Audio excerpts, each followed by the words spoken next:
Hi, I'm Dr. Joel Foster, a podiatrist in Lee's Summit, Missouri, and I'm here at the Running Well store, and we're going to learn about shoes. As an athlete and a runner myself, I realize the importance of what a good quality pair of shoes means, and I also understand that technology and shoes are changing constantly. So we're going to go in, we're going to meet Angela, and she's going to educate us on different shoe types and what a good quality shoe really is. Hey, Angela, how are you today? Hi, I'm good. How are you? Good. Hey, let's talk about some just real basic things about shoes. Like what makes a good quality shoe versus maybe something that you would just go to Walmart or Target and pick up? So, really, the main difference is going to be that all of these brands really are focused on technology. They're really focused on making your stride more efficient. They're focused on providing good cushion for your feet. They're focused on um, how to, make the foot feel better and what foams are durable and what foams last longer. Whereas, a Target or a Walmart shoe, it is meant to be a budget shoe. It's meant to look good on. It's meant to be worn for maybe 20, 30 minutes and then kick off your foot. So really they market it as an athletic shoe, but really you're doing your feet and yourself a disservice by getting a shoe from as we say, Walmart or something like that, because they aren't focused on the technology and they aren't actually helping your feet. Perfect. Thank you. That's a very good basic information. A lot of people don't know Yeah. that. So it's really important because what goes into building the shoe makes a huge difference in how it functions for Mm-hmm. sure. So now that we've talked about what makes a good quality shoe, let's talk a little bit more about what shoes are used for. For example, some people just like to walk for exercise. Some people run. Some people like to run on trails or road versus, running, in the grass and, off road. Yeah. Cross training, all of that type of, different type of things that people use their shoes for. Tell Yeah. us what makes a shoe good for those specific purposes. Really what differentiates a shoe from a CrossFit shoe versus a running shoe is a few things. Yeah. Really, it's the amount of foam. So we actually here at the Running Wall store, we really do just carry the running and walking shoe. Mm, However, if somebody did want something that they could lift in or cross train in, we would want to recommend a very flat surface, so not a whole lot of foam underneath. mm-hmm. Somebody if somebody's going to start, weightlifting or doing anything in a shoe like this, they're going to have a ton of foam underneath them, which is really great for running because it absorbs impact in the body. And Mm, it also has, as we can see, it's got this rocker shape to it. So it's right. meant to kind of roll you through your stride, make it easier to run, make running feel really good. However, if you are lifting in this shoe, it can create some instability and it can create some issues. Maybe a rocking sensation as you're trying to be stable. The Right. foam is super squishy, so you're compressing down. Whereas in a lifting shoe, we really do want the foot very, very stable. We want a flat base that's not a lot of cushion, so that when you are lifting or cross training or anything like that, you're Mm-hmm. getting a really good stable base. So that's really the difference between a lifting shoe versus a running shoe. As far as like a trail shoe is really cool because it has what we call these really thick lugs in the shoe. So that allows somebody who's running through rocks, dirt, mud, over branches. They have a lot of grip through here. You can see that this tread on a trail shoe is much thicker than your average daily running shoe that you would use for the road. So in a trail shoe, we always like to give the athlete or the person just more grip and more what we call lugs on the bottom of the shoe. And then in a road running shoe, really you can do just about anything. It's really nice in this day and age. No matter what shoe you get in, you're going to get a really nice quality shoe with all the technology that's going on with all the brands. So Good. And how about like somebody that just wants to walk? absolutely, I yeah. mean, do they need a special shoe or can one of these running shoes work well for them? Yeah, that's a really great question. We get people in here that come in all the time and say, I'm not a runner, but I need a good quality shoe. Hmm. All of these shoes are what we call running slash walking shoes, is what we always say, Yeah. and they can be for the walker, they can be for the runner. It's really for anybody. What we specialize in doing is narrowing down all these options and getting down to three or four options to really cater to the person's foot and what they're going to be using the shoe for and what's going on, issues within their body and with their feet. So Right. yeah, but really there is not really a shoe specifically for walking. Now there are walking shoes or Hmm. walkers as we call Yeah. them. That's going to be a very, very, very stable shoe. It's very heavy. Hmm. Um, you don't necessarily need that shoe. It just kind of depends. Yeah. Yeah. I So, find that too. When you go to a running shoe, it does tend to be a lot lighter, yeah. which is obviously easier Hmm. when you're not only running but walking as Yeah. well. Some of those other shoes get just a little bit heavy. So, Yeah, yeah. Nothing wrong with a good leather walker, but uh-huh. if you want something that's more lightweight, more breathable, and just easier when you're really trying to go out there and go on a walk, these are an awesome option.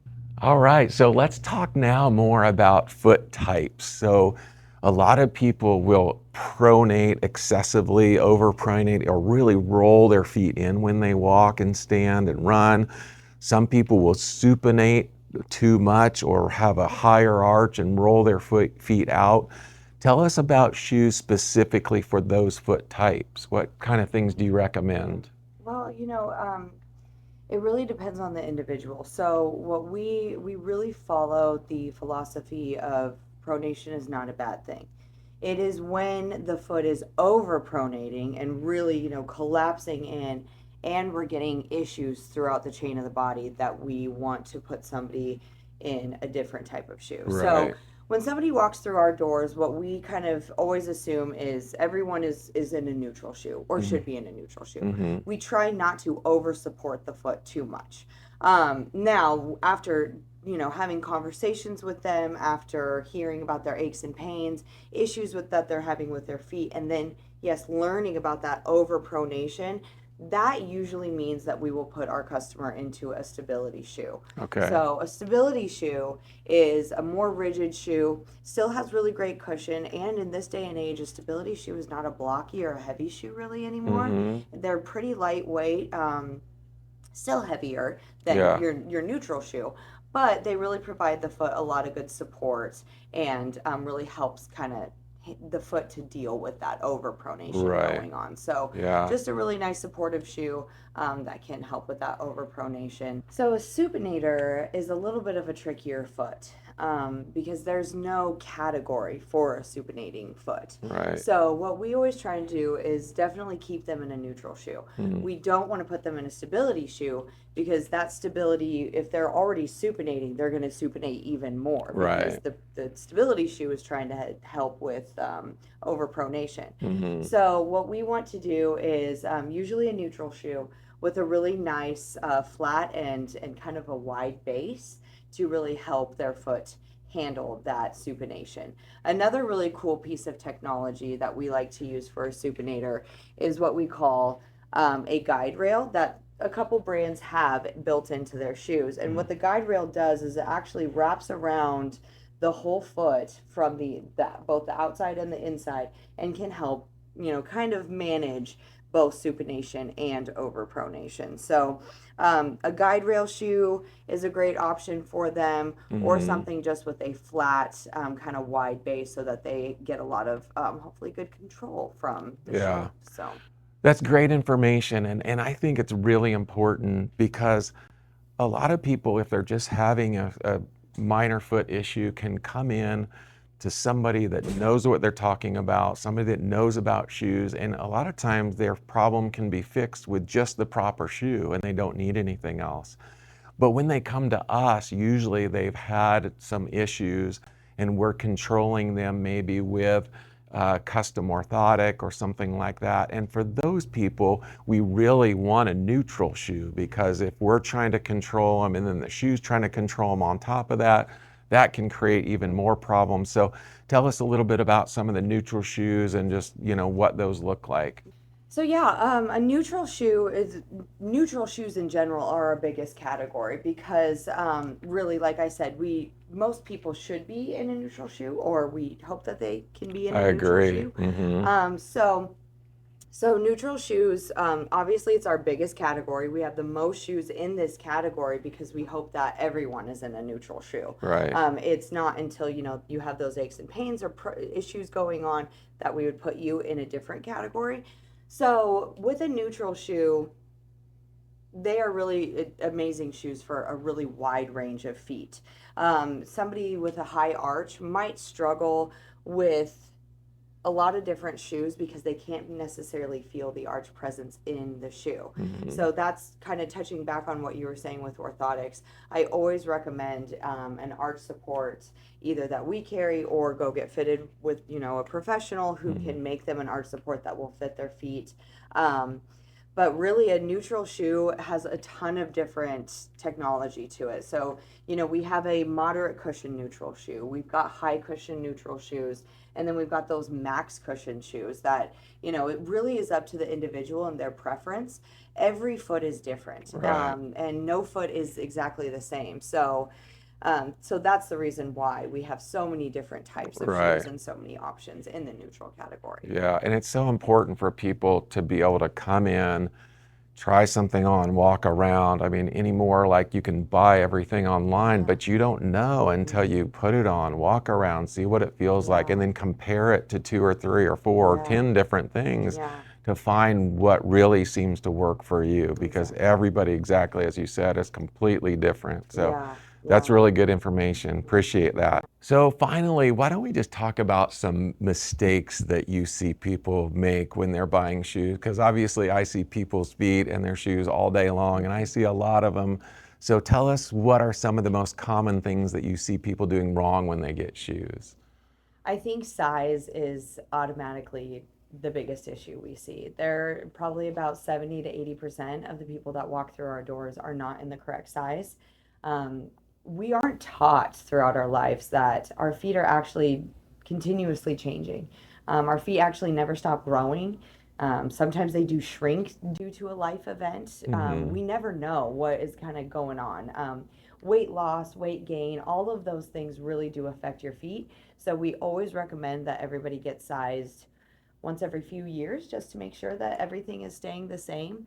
So yeah, size is definitely the biggest thing that we see. Also a width. A lot of Mm-hmm. people don't know that they have a wide foot and Right. that they need to accommodate that wide foot. Many women experience a lot of pressure points. Men and women really experience a lot of pressure points in their shoes. Um, some experience a lot of pain in the top of the foot, and that can all be due to just getting in a wider shoe. It can be really helpful. Right.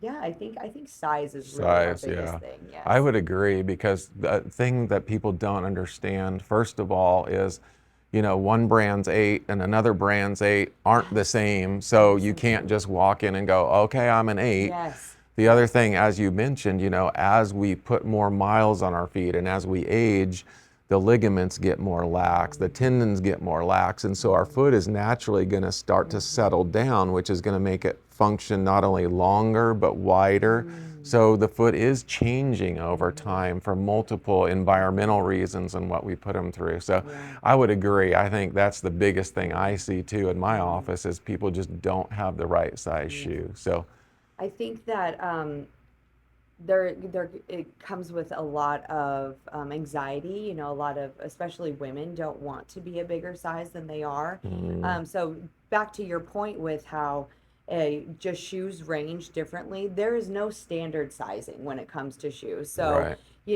we find that all the time we're pulling a 7 in a Brooks, and then we're pulling a 6.5 in a New Balance because it runs a little bigger. Right. So shoes run differently in all different ways. And so I always try and use that as a helpful point. Like, your foot measure is this, but we're going to try a few different sizes and see Right. what works for your foot and Yeah. what works the best. So yes, I always try and tell, especially women, like, disregard your foot size. It's, at the end of the day, your Yeah. feet will feel so much better if you're Right. just in the right size shoe. Yeah, it has to be about function. Otherwise, I mean, and I say the same thing. The number means nothing. Yeah. It has to be what's going to be the best thing for your foot. Thank you so much for watching, and I want to thank you for letting us come out and educating us on shoes. So if you have any questions or concerns about shoes, or you're just not sure what shoe you need, obviously come out to the Running Well store, let them take care of you. If you have any specific foot problems, foot injuries, things that you think I could help you with, you're obviously always welcome to come by our office, give us a call, and we'd be glad to help.